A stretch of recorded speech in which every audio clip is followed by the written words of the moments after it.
Hello, welcome to today's lesson. In this lesson, we are going to talk about higher order derivatives, one of the easiest and most interesting ideas in differentiation. By this point, we already know how to find the derivative of a function. That is, when we differentiate y with respect to x, we write it as the y dx. And we call it the first derivative of y with respect to x. Now, if you take the derivative of this first derivative again with respect to x, we get what we call the second derivative, written as the squared y over the x squared. And if you continue differentiating, we get a third derivative, written as the cube y over the x cube. And we can go on to the fourth, fifth, and so on. Okay. So let's solve some few examples to clearly understand how these higher order derivatives work. Okay. Given the function f of x equal to 1 over x, we have to find f prime prime prime of x. Okay. So our f, when you see f prime is the first derivative, f prime prime is the second, prime prime prime is the third, and so on. Okay. So here you have to find the third derivative.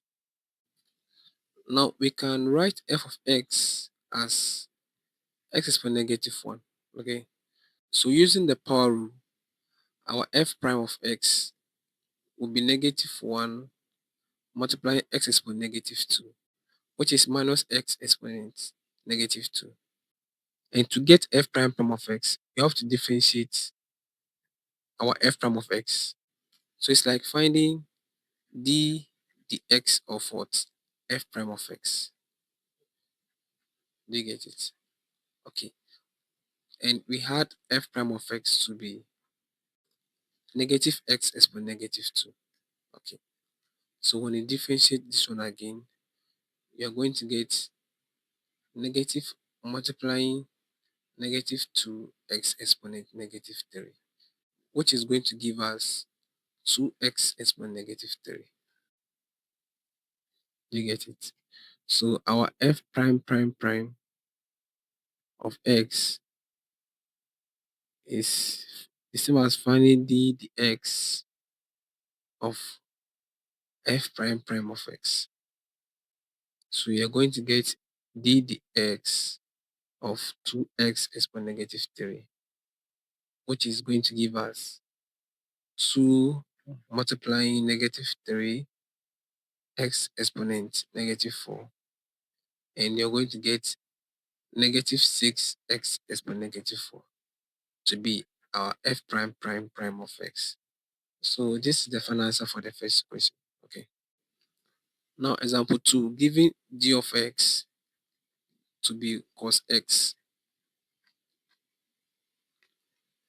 we have to find g4 of x. Okay.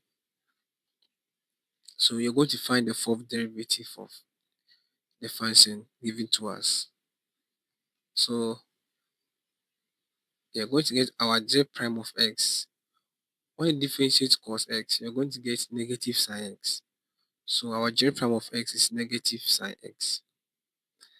Our j prime prime of x is going to give us, now when differentiate negative sine x, you're going to get negative cos x, because we can bring the negative out.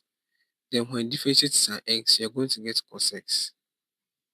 So you're going to get negative cos x. Okay.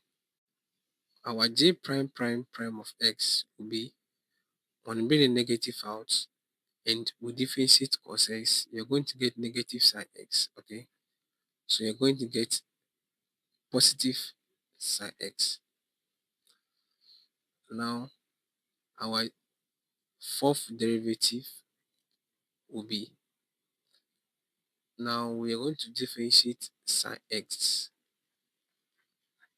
and when differentiate sine x, we're going to get cos x. Okay. So this is our final answer. Okay.